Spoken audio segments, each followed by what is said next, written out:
사무엘상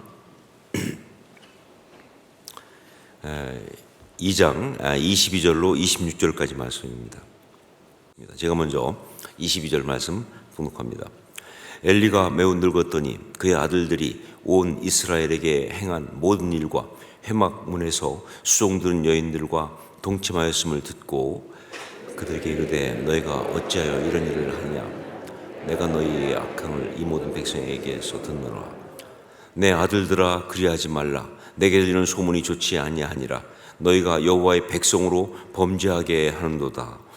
사람이 범죄하면 하나님이 심판하시려니와 만일 사람이 하나님께 범죄하면 누가 그를 위하여 간구하겠느냐 하되 그들이 자기 아버지의 말을 듣지 아니하였으니 이는 여호와께서 그들을 죽이기로 뜻하셨음이더라.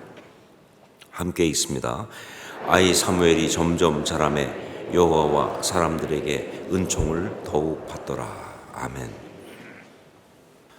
1:1 제자양육 성경 공부를 보면 거기에 첫 번에 나오는 게 예수님은 어떤 분이십니까? 라는 게 나옵니다. 예수님은 어떤 분이십니까? 그런데 예수님은 어떤 분이십니까를 한마디로 말하면 그것은 바로 예수님은 우리와 똑같은 사람이시면서 하나님이시다라는 거예요. 예수님은 우리와 똑같은 사람이시면서 하나님이시다. 어려운 한자로 말하면 인성과 신성을 얘기하는 겁니다. 인성과 신성. 예수님은 인성과 신성을 가지셨다. 자, 그런데 여기서 우리가 볼 것이 뭐냐? 이 신성이라는 것은 예수님이 우리가 섬기고 예배할 분이라는 것을 강조하고 있어요. 예수님이 우리가 섬기고 예배할 분이다라는 것을 강조하고 있는데, 인성은 그럼 뭐냐? 인성은 바로 예수님이 우리가 본받아야 할 분이라는 것을 이야기하고 있는 거예요. 예수님은 우리가 본받아야 할 분이다 하는 것을. 그래서 우리가 구원을 받으려면 신성을 붙들어야 돼요. 우리가 구원을 받으려면 신성을 붙들어야 합니다. 그래서 나온 게 뭐예요? 주는 그리스도시요 살아계신 하나님의 아들이십니다. 신성을 고백하는 거예요. 자, 그런데 우리가 구원받은 신앙인으로 이 땅 가운데 아름답게 살려고 한다면, 그러면 우리는 예수님의 인성에 주목해야 되는 거예요. 말 그대로 예수님처럼 살아야 한다. 예수님처럼, 예수짜리 이런 표현도 있잖아요. 예수님처럼. 예수님은 우리의 신앙의 모델이시니까. 자, 그게 인성이 주는 또 중요한 메시지죠.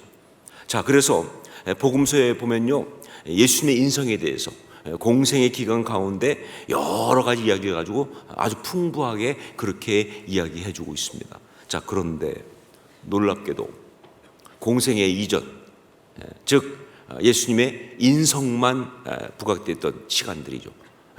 그렇죠?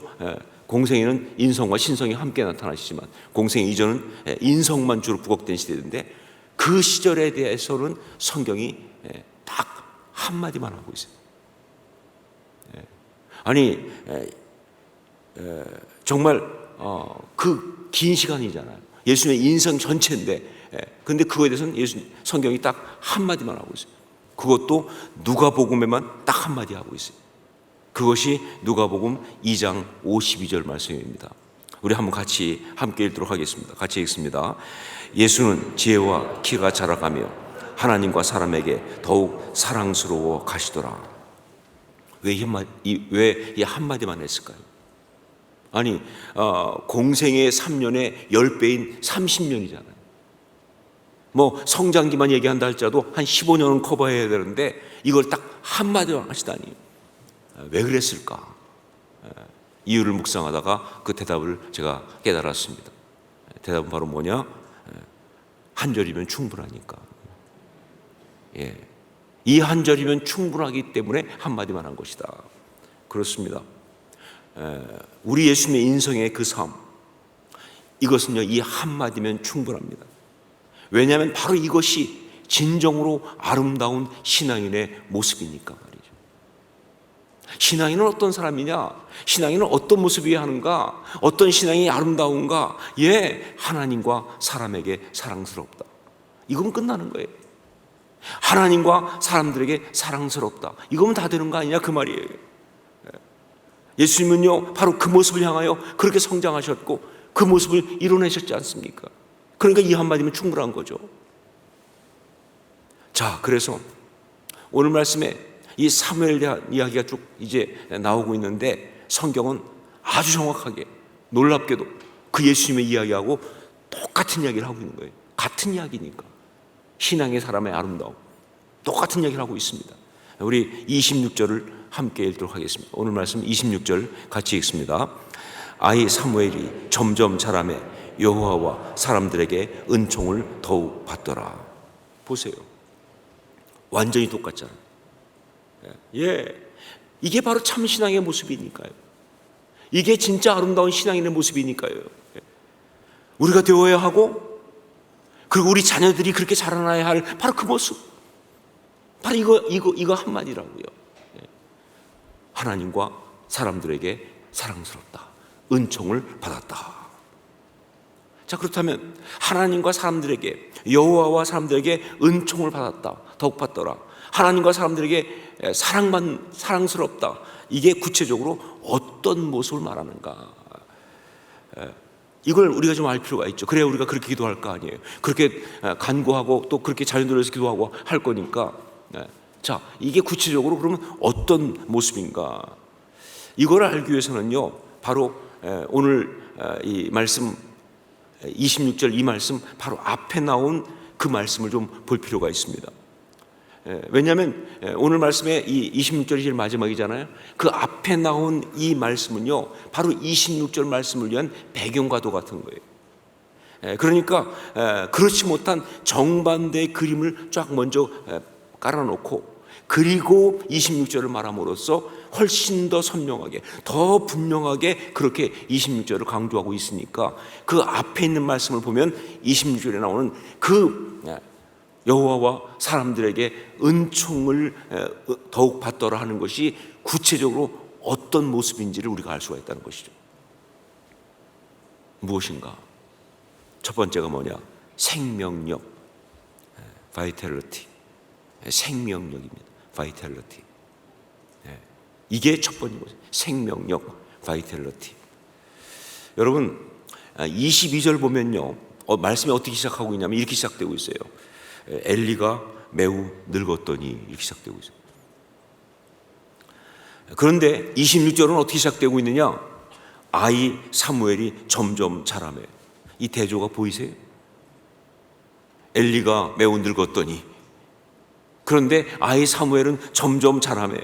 예, 생명력의 이야기죠. 그렇습니다. 정말 아름다운 사람, 하나님께 그리고 사람들에게 사랑받는 사람은요 그 안에 생명력이 가득한 사람이에요. 그 이 생명력은 또 뭘 말하냐? 예, 이것은 바로 아름다운 열정과 그리고 에너지를 얘기하는 겁니다. 주신 비전을 향해서, 그 사명을 향해서 힘있게 나아가는 모습, 바로 그것을 이야기하는 거예요. 이게 정말 중요한 요소예요. 요즘 저의 가장 간절한 기도는요 이겁니다. 여러분에게 기도 제목처럼 말씀드리기도 하는 거예요. 저의 이 목회 사역 몇 년 남았는지 모르지만 하여간 그 목회 사역, 이 사역뿐만 아니라 삶의 마지막까지 생명력을 잃지 않게 하옵소서. 이게 저의 기도 제목입니다. 이 목회의 마지막 구간을 제가 달리고 있는데 끝까지 생명력 충만하게 열심히 열정을 가지고 마지막 라스트 스포트 한 사람처럼. 그런데 이건 목회만이 아니에요. 그러고 나서 끝나는 게 아니요. 제 삶이 다할 때까지 생명력을 잃지 않게 하옵소서. 이게 저의 기도 제목입니다. 왜냐하면요 나이가 먹고 늙어간다는 것은요 무엇보다 이 부분에 대한 가장 심각한 도전이거든요. 그렇죠. 이 나이가 먹고 늙어간다는 것은요 이게 굉장히 참 이 부분에 대한 심각한 도전이기 때문에 자꾸 나도 모르게 자꾸 스스로에게 말하는 게 뭐냐면 나이 먹으니까 당연한 거지 뭐, 늙었으니까 당연한 거지 뭐, 이런 자꾸 그런 타협을 자꾸 하려고 하는 거예요. 그래도 된다는 것처럼 말이죠. 그러나 여러분 그렇지 않죠. 이거 절대로 당연한 거 아닙니다. 절대 그럴 수 없습니다. 우리 성도들 가운데 나이 드신 분 절대 그렇게 스스로 타협하면 안 돼요. 저는 그냥 마음 같으면요, 우리 교회 그냥 그 이름을 다 바꾸고 싶어요. 실버 공동체를 젊은이 부라고 말하고 싶어요. 아니, 잘못하면요, 그냥 그게 당연한 것이다. 나이 먹으면 그렇지 뭐, 천천히 가야지 뭐, 그냥 대충 적당히 그냥 무력하게 그냥 이렇게 살아야지라고 생각할 수 있는데, 이거 절대로 당연한 거 아니에요. 여러분, 성경이 분명히 그렇게 말하고 있지 않거든요. 보세요, 여러분. 신명기 47장 7절, 신명기 34장 7절. 모세가 죽을 때 나이 120세였으나 그의 눈이 흐리지 아니하였고 기력이 쇠하지 아니하였더라. 시편 91편 14절. 그는 늙어도 여전히 결실하며 진액이 풍족하고 빛이 청청하니. 하나님의 사람은요, 나이가 먹어도 늙어가도 결코 생명력이 쇠하지 않는다, 그 말입니다. 이게 성경 말씀 아니에요. 이게 바로 진짜 하나님의 사람의 모습이라고 이야기하고 있지 않습니까? 하나님은요, 우리가 생명력이 충만하기를 원하십니다. 우리에게 생명력이 충만할 때 하나님은 정말 기뻐하세요. 보기 좋아하세요. 왜 그런 줄 아세요? 그게 바로 하나님의 형상이기 때문에.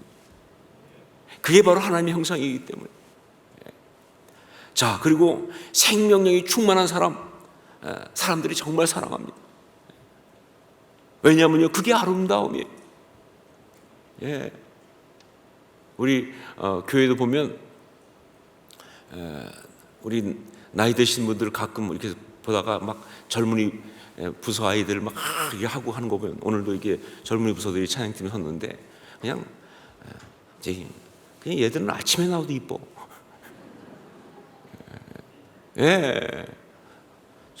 정말 그냥 보면 젊은 게 좋다, 예쁘다. 그게 생명력이에요, 사실은. 그게 진짜인지 가짜인지는 모르겠지만 여하튼 진짜여야죠, 그렇죠? 생명력이에요. 정말 중요한 겁니다. 그러니까 이 생명력이 충만한 사람들이 다 사랑합니다. 왜? 아름다우니까. 그냥 보고만 있어도 힘이 나고, 잠시 대화만 해도 마음까지 밝게 해주는 그런 사람을 사람들은 정말 사랑한다. 그냥 보면 힘이 나요. 이야기하면 밝아져요, 마음이. 그게 진짜 하나님의 사람이죠. 그런 사람을 사랑한다고요. 누가 하나님과 사람들에게 사랑스러운가? 첫 번째는 바로 바이탈리티, 생명력입니다. 생명력. 두 번째 뭐냐? 순수함이에요. 퓨리티. 순수함, 퓨리티. 이게 또 중요합니다. 여러분, 오늘 말씀 보면서 우리가 봐야 될 것, 엘리의 두 아들의 문제가 뭐냐? 그들의 악행이 무엇이었느냐? 우리 22절 말씀 한번 같이 읽겠습니다. 22절 함께 읽습니다. 엘리가 매우 늙었더니 그의 아들들이 온 이스라엘에게 행한 모든 일과 회왕문에서 수종드는 여인들과 동침하였음을 듣고.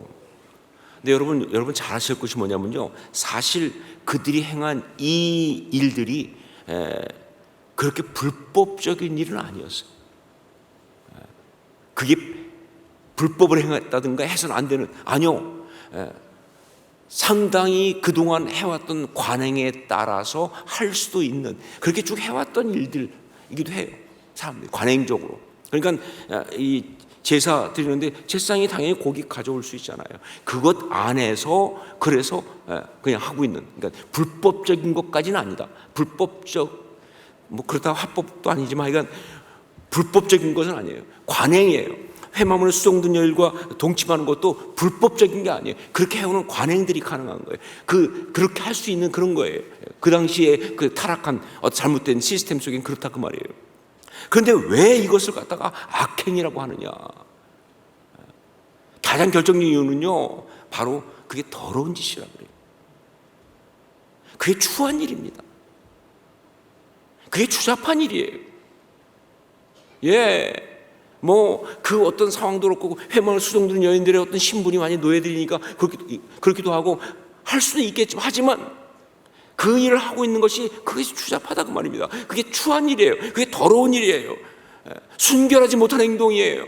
그래서 이건 특별히 뒤에 엘리가 책망할 때 나오지만, 이건 누구 앞에서 범죄냐? 하나님 앞에서 범죄입니다. 사람들 앞에서는 그럴 수 있다고 치자. 그러나 하나님 앞에서 이것은 악하다. 악하다. 예. 여러분, 그들의 가장 악행이 뭐냐?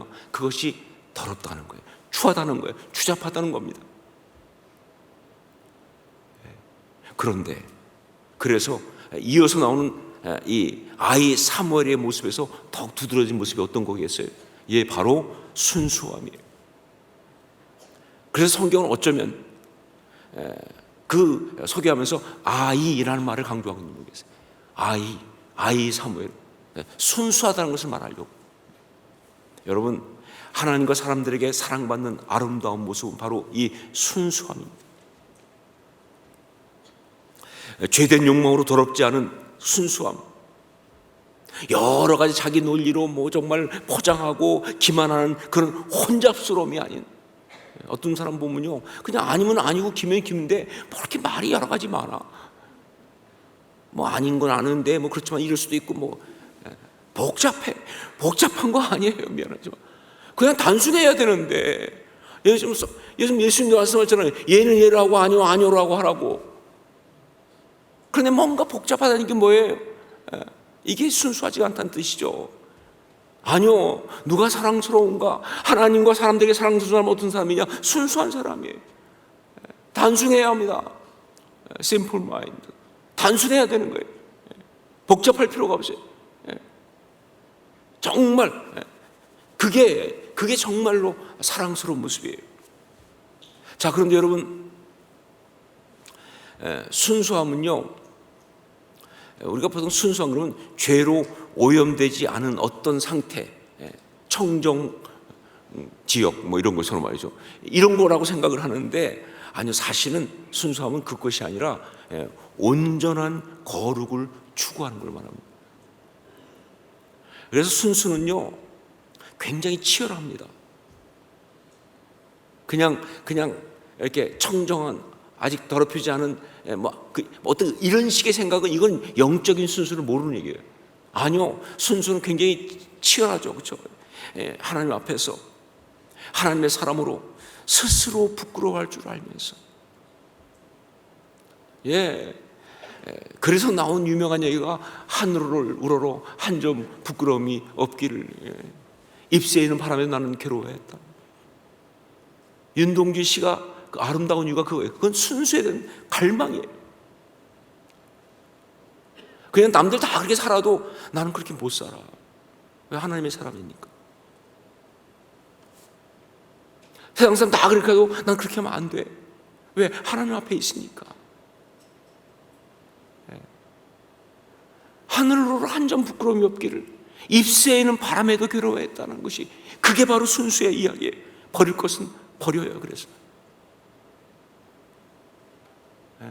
갖고 싶은데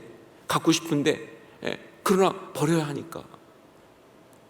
제가 어떤 목사님, 뭐 누구라고 하면 여러분 다 아실 만한 분인데, 그분이 하고 얘기하는데, 이분이 목회하는 데서, 그분은 그 교회에 자기 건물이 없어요. 그런데 거기에 옆에 어떤 다른 교회에서 건물을 크게 잘 짓고 오려고 하다가 못 오게 되면서 건물이 나왔는데, 딱 그 건물이 자기네 교회가 가면 딱 맞을 만한 그런 아주 좋은 건물, 그리고 그럴 만한 재정도 있고. 그런데 자기네 건물은 처음부터 건물을 갖지 않겠다고 교회는 그렇게 시작했기 때문에 그걸 너무 갖고 싶은데, 그런데 그래서 가지려고 이렇게 거래 그 얘기까지 다 됐는데, 기도하는 가운데 하나님이 자꾸 마음속에 아니라고 말씀하세요. 하나님 앞에 계속 걸리는 거예요. 결국은 그것을 갖다가 포기했어요. 안 가겠다. 그리고는 그걸 포기하고는 이분이 그게 너무 힘들어서 일주일을 알아 누웠다는 거예요. 근데 제가 딱 보는 순간, 아, 순수하다. 이 사람 참 순수하다.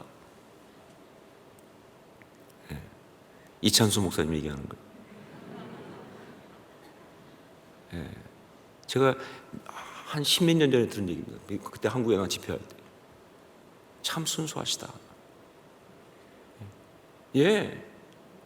그러면서 저보고 한다는 얘기가, 목사님, 참 정답을 알고 살아간다는 게 참 피곤하네요. 안 해야 될 게 뭔지 아니까.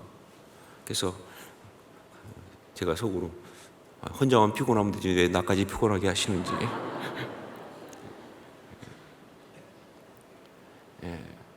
그렇죠. 여러분, 세상 대충 살면 편한데 바르게 사는 게 쉽지 않아요. 그런데 그걸 포기 못해. 왜? 하나님께서 원하시니까. 그게 순수예요. 그게 순수예요. 순수는 그게 순수예요. 아무리 갖고 싶어도 버릴 건 버려야 돼요. 아무리 힘들어도 추구할 건 추구해야 돼요. 정말 타협하고 싶어 타협할 수 없어요. 그 영성이 바로 그게 순수예요. 여러분, 그래서 성경은 말합니다. 시편 119편 9절, 청년이 무엇으로 그의 행실을 깨끗하게 하리이까? 주의 말씀만 지킬 따름이니이다. 그래서 또한 성경은 말합니다. 시편 24편 3절로 6절, 여호와의 산에 오를 자가 누구며 그의 거룩한 곳에 설 자가 누구인가? 곧 손이 깨끗하며 마음이 청결하며 뜻을 허탄한 데 두지 아니하며 거짓 맹세하지 아니하는 자로다. 그는 여호와께 복을 받고 구원의 하나님께 의를 얻으리니 이는 여호와를 찾는 족속이요 야곱의 하나님의 얼굴을 구하는 자로다. 여러분, 이게 바로 우리의 모습이어야 합니다. 그리고 이것이 바로 우리 자녀들의 모습이 되어야 합니다. 이것이 우리가 그들을 위해서 기도하는 제목이 되어야 합니다. 순수함으로 하나님께 사랑받고 사람에게 사랑받는 그런 사람들, 바로 그게 우리의 모습이어야 하고 우리 자녀들의 모습이어야 한다. 자, 세 번째, 하나 더 얘기합니다. 바로 존엄성입니다. dignity. 존엄성, dignity. 정말 저 개인적으로 가장 좋아하는 말이면서 가장 부담스러워하는 말 중에 하나가 이 말. 존엄성, dignity. 다른 말로 하면 품위, 이렇게 바꿀 수 있는 말이죠. 여기 엘리의 아들들의 모습을 보면요, 가장 없는 게 뭐예요? 가장 문제가 두드러진 게 뭡니까? 품위가 없다는 거예요. 이것들이 존엄성이 없어요. 그들의 삶에는요, 욕망에 따라, 본능에 따라 하고 싶은 대로 하고 말하고 그러고 막 살아가는 거예요. 아버지가 말하지 않습니까? 너희들의 그 행동이 사람들 사이에서 이게 지금 말이 되고 있다. 근데 이거 뭐라고 하든 상관없이 내가 하고 싶은 대로 하는 거지 뭐. 그러면서 아버지의 충고를 그냥 무시하는데, 그건 뭐예요? 존경이라는 것은 찾아볼 수가 없다. 존경과 존중을 버린 자는요, 그건 천박하죠. 여러분, 존경을 받지 못하는 것만이 아니라 할 줄 모르는 것도 천박한 거예요. 존중이 없다는 겁니다. 그러니까 리스펙트가 없다는 것은요, 굉장히 천박하다는 얘기예요. 이게 이들의 모습이에요. 그런데 아이 사무엘은 아니었습니다. 여기 말씀에는 나오지 않아요. 하지만 그 다음 장 보면 이런 얘기가 나옵니다. 하나님이 한밤중에 사무엘을 불렀잖아요. 참 이 장면도 슬픈 이야기예요. 아니, 당대 제사장이 있는데 말고 애를 불러서 하나님, 당신에서 답답한 마음을 토로하시니까 말이죠. 얼마나 답답한 이야기예요. 하지만 하나님이 그 밤에 사무엘을 불렀는데, 그때 사무엘이 어떻게 합니까? 엘리가 부르는 줄 알고 달려가잖아요. 그래서 부르셨냐고. 그 엘리가 안 불렀다. 그런데 또 가서 또 부르니까 또 달려가잖아요. 이 모습이 어떤 모습입니까?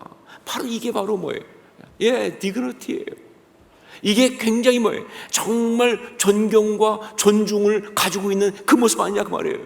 얼마나 아이지만 얼마나 예의 바르고, 사실 예의라는 게 어떻게 생각하면 우리가 뭐 좀 굉장히 옛날 뭐 구닥다리 개념처럼 생각하지만 아니요, 이거는 디그니티의 문제예요. 정말 얼마나 그렇게 아이지만 품위가 있습니까? 그리고요, 굉장히 아주 정말 얼마나 진중한지 그 모든 이야기를 다 들었어요. 근데 그때 엘리 집안이 다 망하는 이야기예요. 근데 그때 엘리가 말합니다. 나한테 솔직히 말해달라. 그때 사무엘이요, 그 얘기 잘못하면 힘들 줄 알지만 그가 말씀하시니까 솔직히 말씀드려요. 내가 이런 거 들었습니다. 사무엘은 존경과 존엄성이 있는 그런 사람이다 하는 거예요. 여러분, 그렇습니다. 하나님과 사람들에게 사랑받는 정말 중요한 모습, 가장 중요한 모습은 바로 뭐냐? 이 존엄성이에요. 불량하고 괴악하고 천박한 그런 자들은 절대로 사랑받을 수가 없어요. 자, 그런데 이 존엄성은요, 다른 데서 나오지 않습니다. 이건 결국 뭐냐? 궁극적으로 하나님을 경외하는 데서 나오는 거예요. 그래서 오늘 말씀 보면요, 그 엘리에 대해서 하나님이 뒤에 책망하는 이야기가 뒤에 이어 나오는데, 그 뒤에 보면 30절에 이렇게 말합니다. 나를 존중히 여기는 자를 내가 존중히 여기고 나를 멸시하는 자를 내가 경멸하리라. 하나님을 정말 경외하고 잘 섬기면요, 하나님이 우리를 존중히 여기신다. 그게 디그니티예요. 거기서 진짜 존엄성이 나오는 거예요. 세상 악한 것들이 함부로 손댈 수 없어요. 어떤 조건과도 짓밟고 그렇게 짓누르고 씹고 그럴 수가 없어요. 하나님의 사람이니까. 하나님의 사람이니까 누가 함부로 거기도 얘기하겠습니까? 어두움이 빛을 미워하지만 절대 어둠이 빛을 갖다가 그렇게 함부로 대할 수는 없지요. 하나님의 존엄성이 있으면 그렇다고 말입니다. 하나님을 경외하면요, 하나님을 존중히 여기면 하나님이 그를 존중히 여기십니다. 그래서 그에게 디그니티가 주어지는 거예요. 그러면 세상이 손을 못 대, 오히려 사랑한다는 거죠. 하나님께 사랑받고 세상 사람들에게 사랑받는 그 아름다움. 그러니까 결국 이 존엄성은요, 영성이고요, 이것은 하나님의 형상의 핵심이고요, 그리고 이것은 인간이 가질 수 있는 가장 귀한 아름다움이에요. 여러분, 우리가 신앙의 사람이라면 이렇게 아름다운 사람이 되어야 합니다. 하나님과 사람에게 사랑받는 아름다운 사람 말이죠. 하나님과 사람에게 사랑받는 아름다운 사람. 그리고 우리 자녀들이 바로 그렇게 자라도록 우리는 기도하고 본을 보이고 그리고 가르치고 키워야 한다 하는 것이죠. 여러분, 이것이 바로 이번 특세에 우리가 받은 마지막 날 메시지고, 우리 삶 전체와 우리 자녀들과 가정을 위해서 이 2023년에 받은 특별한 메시지입니다. 여러분, 하나님과 사람들에게 사랑받는 사람 되십시오. 우리 기도하겠습니다.